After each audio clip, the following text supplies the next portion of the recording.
Hoy hablaremos de la dinastía Flavia, la segunda dinastía de emperadores que gobernó Roma, la cual llegó al poder tras el llamado Año de los Cuatro Emperadores y ocuparía el trono del imperio durante 27 años. Hola, ¿qué tal? ¿Cómo estáis? Como veis, hoy nos toca volver a la antigua Roma para hablar de Vespasiano, Tito y Domiciano, un padre y dos hijos pertenecientes a la dinastía que levantó el anfiteatro Flavio, o bueno, el Coliseo, para que nos entendamos. Si recordáis el vídeo de los cuatro emperadores, los hombres de Vespasiano entraron en Roma como Pedro por su casa tras derrotar a las fuerzas de Vitelio en la segunda batalla de Bedriacum. En la capital, el pueblo había linchado a Vitelio y habían arrojado su cadáver al Tíber. Sus hombres entraron en la capital, aunque el primero de los Flavios tardaría casi un año en poner un pie en Roma. Vespasiano fue nombrado emperador en el año 69, ya con los 60 años cumplidos. Pero, ¿qué camino tuvo este hombre hasta ese momento? ¿Cómo alguien que provenía de una familia de clase media llegó a convertirse en el hombre más poderoso de su época? Pues se cuenta que su madre, Vespasia Polla, no es coña, se llamaba así. Por favor, YouTube, no me desmonetices. Pues esta mujer tenía un hermano que era senador, y gracias a esto consiguió influir en el futuro político tanto de su marido como de su hijo. En el caso de Vespasiano, desde tiempos de Calígula tuvo los cargos de pretor, cuestor y edil en regiones como Tracia, Creta o la Cirenaica. Ya en época del emperador Claudio estuvo al mando de una legión en Germania, pero el lugar que le dio una gran fama militar fue Britania, donde tuvo un importante papel. Ya en época de Nerón recibió el cargo de procónsul de África, y también bajo el mismo cargo fue mandado a sofocar la revuelta judía en Judea, lugar donde le pilló la crisis del año de los cuatro emperadores, de la que ya os hablé en su momento. En lo personal se casó y dos de sus hijos fueron Tito y Domiciano, que en el futuro serían emperadores. Pero bueno, ya llegaremos a eso. Retomando el principio del vídeo, Vespasiano no llegaría a pisar Roma hasta el verano del año 70. De su gobierno podríamos destacar que asociaba al mismo el principio de sucesión hereditaria, destacando a sus hijos Tito y Domiciano. A su vez, también favoreció a sus grandes generales, aunque por otra parte los retiraba de la vida civil para que no le quitasen gloria a sus hijos. Favoreció a la burguesía, que progresó mucho, y a los caballeros provinciales. El Senado le dio algún que otro disgusto, e incluso tuvo que hacer frente a una conjura como la del Vidio Prisco, aunque fue descubierta y el senador acabó ejecutado. Apartado económico, el nuevo emperador lo tenía bastante complicado. La guerra civil más la administración de Nerón habían dejado las arcas del imperio tiritando, por lo que tuvo que tomar algunas medidas que le valdrían la fama de agarrado. En lo militar tuvo que hacer frente a varias revueltas, como por ejemplo la de Julio Civilis o la del galo Julio Sabino. Por lo demás, consolidó la conquista de Britania y reforzó las fronteras del Rin y del Danubio, por no mencionar la revuelta de Judea, de la que no me voy a extender mucho ya que en el futuro pienso hacer un vídeo sobre el tema. Pero bueno, digamos que se finalizó en el año 73 y según Flavio Josefo se hizo de una manera bastante bestia. En cuanto a las estructuras de la ciudad, se preocupó de restaurarlas todas y también de levantar el que en el futuro sería el anfiteatro más famoso del mundo, el que ya os hablé en su momento, pero si bueno, no lo habéis visto, aquí os dejo el extracto. Tras el año de los cuatro emperadores y la llegada de Vespasiano al poder, este mandaría construir encima de donde estaba el lago de la Domus Aurea, el que en el futuro sería el anfiteatro más famoso de todo el mundo. Los inicios de la construcción de este gigantesco anfiteatro tuvieron lugar en torno al año 70 o 71 después de Cristo, cuando el propio Vespasiano llevaba poco tiempo en el poder.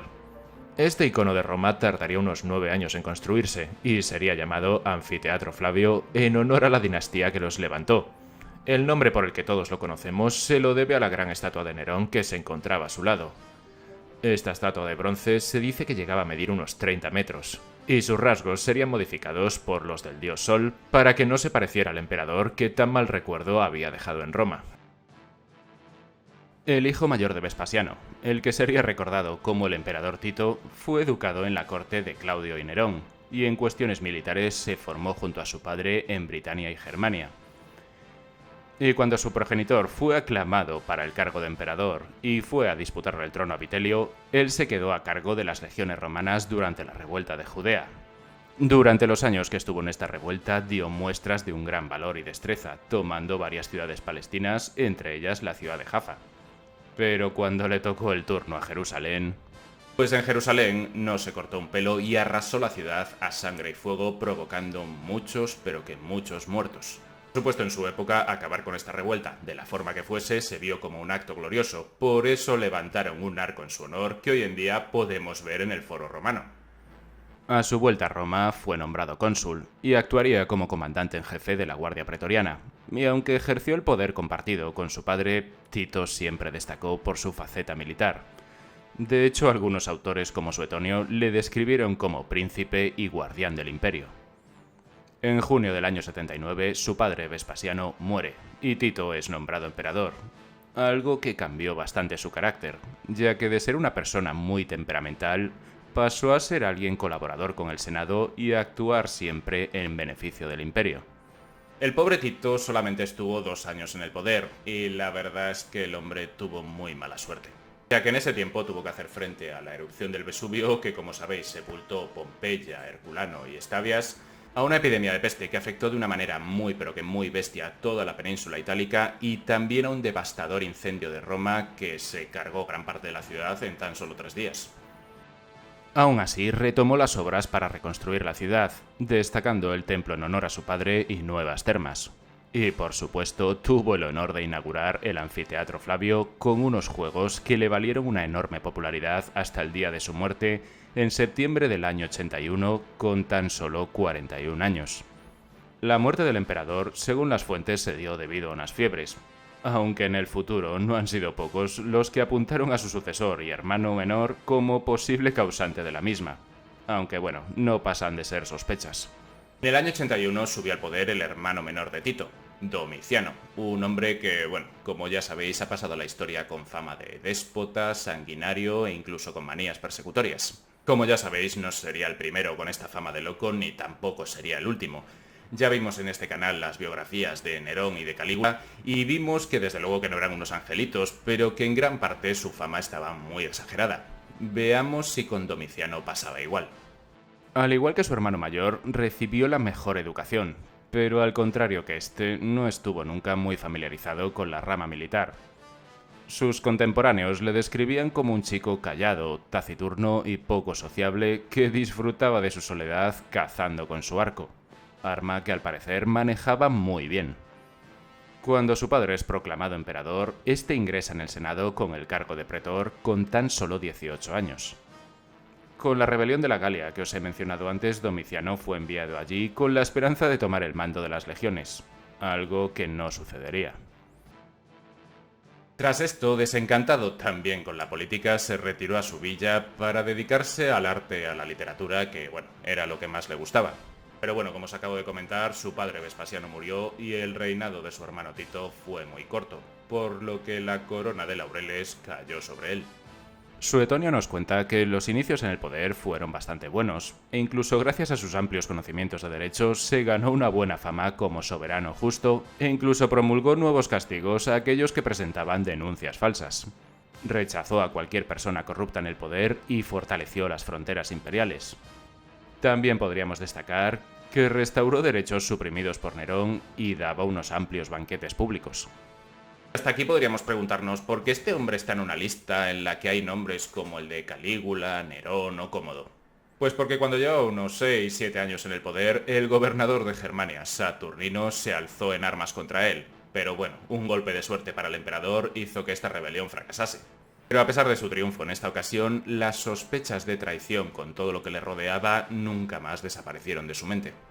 A partir de entonces el emperador se obsesionó y la más mínima crítica hacia su persona o su gestión era castigada, o incluso los que destacaban por encima de él, como por ejemplo el legado agrícola, que tras conquistar parte de Caledonia fue desterrado y después murió en extrañas circunstancias.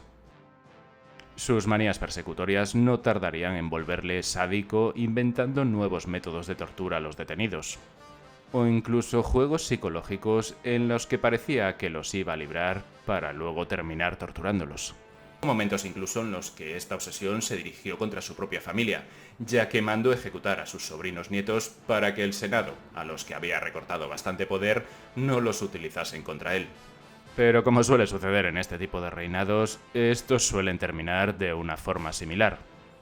3 servidores de palacio con el conocimiento de varios senadores, e incluso se dice que con el de la esposa del emperador empezaron a tramar una conjura para acabar con su vida. Pero claro, la cosa no era tan fácil.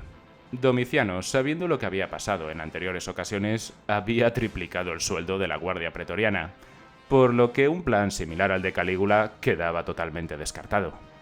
Y claro, ¿qué hacer?